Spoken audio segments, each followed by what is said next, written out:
Thanks, Claire, and thank you for the invitation to come along today and be part of this historic occasion. Absolutely delighted. The three things I would like to cover this afternoon: give you a bit of an introduction to the organisation. Some of you here will know a little or a lot about us, who we are, what we do, and why we're campaigning for marriage equality. Then look at a little bit at where we are today in the campaign and why we still need to push for marriage equality. And lastly, look at how you can play your part in this historic movement. And also I'm going to cheat a little bit and show 3 short films. So firstly, just a little bit about the organisation. We were set up and launched in February 2008, and we grew out of a small advocacy initiative supporting Senator Catherine Zappone and her partner, Dr. Anne-Louise Gilligan, who got married in Canada when marriage was opened up to same-sex couples, and then they returned here to Ireland, and they undertook a legal case to try and have their marriage recognised here in Ireland. So rather than, they didn't succeed in the High Court, of course, as you know, but they were hugely successful in achieving visibility for same-sex couples and putting the issue on the agenda for the first time, I think, in Ireland, certainly in the public agenda and media and for politicians. So rather than sit around and wait for the Supreme Court hearing, which was just as well, because that didn't come for another 6 years, we got together, we regrouped and looked at what happened in other jurisdictions, so places like Canada, Spain, Massachusetts, where they had achieved marriage equality, and applied some of those strategies to an Irish context. And really all it's about is equality. It's not that we think marriage is so wonderful everybody should be immediately marched up the aisle. We just see it as a social institution that when gay and lesbian people are excluded from it, that it adds to that stigma, and it adds to that notion that there's something inherently wrong with being LGBT. So it was important for us to campaign for it, because it also went to the heart of what being LGBT is about, because it's about your relationships, your long-term loving, committed relationships. And once society comes to terms with that and gets to respect and protect those relationships, then you really have come a long way in terms of equality. So what we do is we lobby, we work with allies like Jerry in the Oireachtas, updating them, raising awareness, informing them about research and data and the reasons why we need marriage equality. And we also work with people on the ground, supporters all over Ireland, and we encourage them to go in and speak to their local politicians. We find this grassroots mobilisation, we call it our Out to Your TD campaign, has been one of the most successful parts of our project, because it gives people in their local communities an opportunity to sit face to face with their local politicians, humanise the debate for the politicians, so that they get an opportunity to ask the questions, voice some of the concerns that they might have, and also see that this is a popular measure, that that the people in their community are supportive of this, and it's been a hugely successful part of the campaign. We also do a lot of media work, so we brief spokespeople, media people, and couples, ordinary same-sex couples and their families, and mums and dads and adult children, to come out and tell their stories in the media. And that humanising of the debate has really won, it's a cliche, the hearts and minds of Irish people. We do that with media training. It's not as sinister as it sounds. It's really just to help people answer the questions that they want to, and then the questions that they don't feel comfortable answering, not answering those.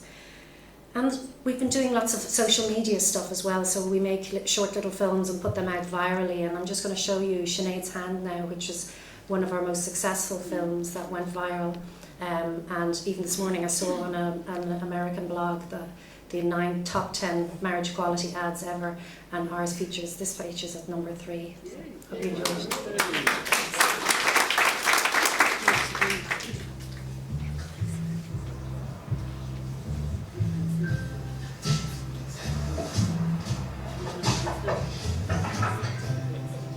Hi, I'd like to ask for Sinead's hand in marriage, please.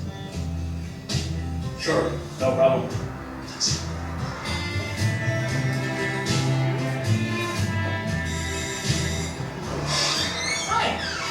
like to ask for Sinead's hand in marriage, please. Okay. Thanks.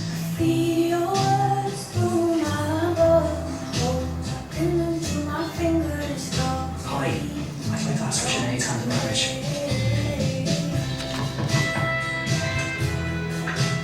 What's up, sir? Come on. On Will Cadogan Sinead Bosa. Oh. Brilliant. Go on it. I'd like to ask for Sinead's hand in marriage. Hello. I'd like to ask for Sinead's hand in marriage, please.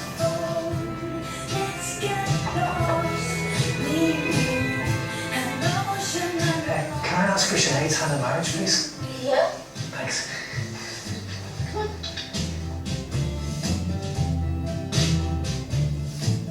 I'd like to ask for Sinead's hand in marriage.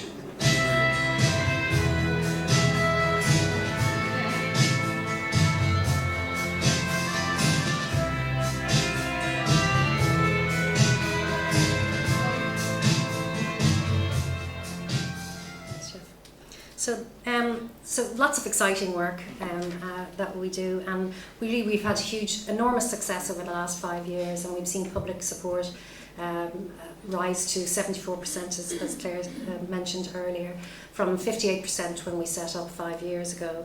And that's not just down to a generational shift. That's because Irish people have engaged with the issue, they've thought about it, and they realise that this is just about equality. It's just about respecting and protecting long-term, loving, committed same-sex relationships in the way heterosexual relationships are, and the families and the children that exist within those families. We've had huge media coverage, enormous amounts of TD visits that have really brought our Oireachtas on side, the members of Oireachtas on side, and we got the promise about the Constitutional Convention into the programme for government, and that's largely due to the work on the ground by our supporters nationwide. And as Jerry mentioned earlier, then the resounding support with the vote of 79% by the Constitutional Convention members earlier this year in April. So it's really proof that Ireland is ready, and our laws just have to catch up. So just mentioning then some of the countries where marriage equality already exists, and there's been a flurry recently. And if you, I don't have a lovely graphic here to show you, but if you were to look at a map of the world, we're kind of ringed by countries all around us in Europe and states on the eastern border of the US. There's 15 countries now that enjoy marriage equality, from Argentina, Belgium, Brazil, Canada, Denmark, France, Iceland, New Zealand, Netherlands, Norway, Portugal, South Africa, Spain, Sweden and Uruguay. And it looks like England and Wales will probably do it before the end of the year. And Scotland hopes to do it next year, and I hope that we will join them next year and be country number 17 or 18. And there are other jurisdictions then that recognise out-of-state marriages, and of course there are 13 US states now, and it looks like we may have a judgment from the US Supreme Court on Monday in relation to DOMA, the Defence of Marriage Act, which would overturn a federal ban on marriage equality, which could open it up then for the same-sex couples in states that have marriage equality. They would have the full remit of the federal rights as well as the state rights. So it is something that its time has come, and I'm very proud that I think that Ireland is going to be one of the next countries that joins that list. So why do we need to keep pushing for marriage equality when we have civil partnership, and where are we today in the campaign? Well, I like to look at it as kind of 3 layers of inequality, really.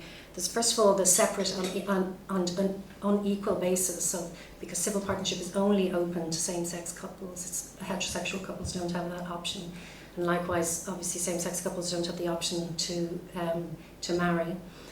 And really, as I said before, that kind of underscores a stigma that there's something inherently wrong with being LGBT, and this separate system of relationship recognition.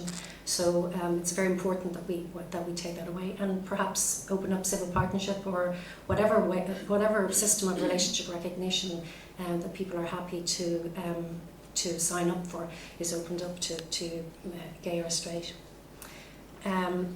Also, I mean, there's a lot of research out there that shows that this stigma in terms of where marriage equality is not available adds to the anti-gay sentiment, homophobia, and even anti-gay violence. And I have, if anyone's interested, I've research that I can share with you in relation to that. Also, seeing as I'm in a room full of healthcare professionals, there's research that shows that there is a link between health, good health, and marriage equality. So especially, I think, for gay men who live longer, healthier and happier lives when marriage equality is available to them. And I have all that research if anyone's interested in reading up on it. So the second layer of inequality, I suppose, is a particularly Irish context one, because in our constitution, although marriage isn't defined as being between a man and a woman, the family is defined as the one based on the family. So if you're not in that club, if you can't get married, your family isn't recognised as a family. And that goes for all the other kinds of families too, not just same-sex families. And there's a whole list or plethora of rights and protections then that flow from that, which brings me on to the third level of inequality, which is the over 160 statutory differences. We had a team of lawyers trawl through all our domestic legislation that applied to married heterosexual couples and compare and contrast that with civil partnership. And they found, like I said, over 160 differences. Some of those relate to the family home, so there's no protection for dependent children in a civil partnered family. There's no desertion protections. There's some of the housing reliefs aren't available. We found 18 differences in relation to finance, but I'm happy to say that because of our research and with the help of Senator Catherine Zappone, some of those differences have been plugged.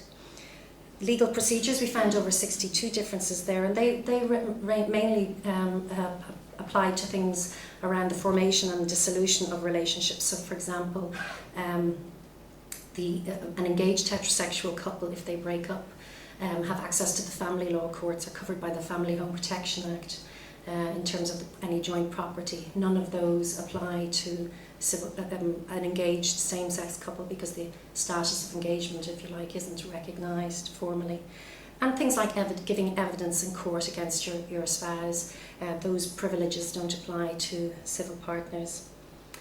And I guess the most harrowing one for some people, including myself, is the parent-child gaps. We found over 25 differences there.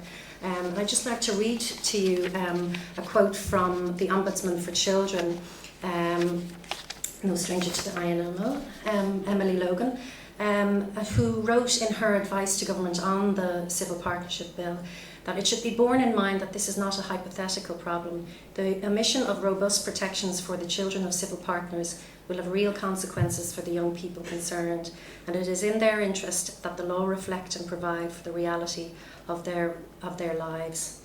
So these kind of differences or gaps relate to things like adoption, access, maintenance, and inheritance rights. Marriage is kind of the key for a lot of those rights. So, for example, speaking personally with my partner, there's no legal mechanism for her to become a legal parent or a legal guardian of our child. And what that means is that she won't be able to give consent for medical treatment, for school tours, and God forbid if anything happened to me, she's not recognised as next of kin, and I'm going to show you a short clip of a film that called Rory's Story that we made to highlight some of those difficulties. When I was little, I was asked a lot of questions about my family. How come you have two moms? I don't know. I just do. For both my mums. That's just the way it is. Everyone knew that. And so the questions stopped. Until the day came when my answer wasn't good enough to the most important question of all. If she's not your biological mother, then legally you're not next of kin.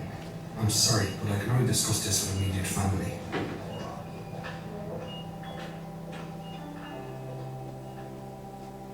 Civil partnership neglects the rights between a child and his or her non-biological parent, and the consequences are real. To find out more, visit marriageequality.ie.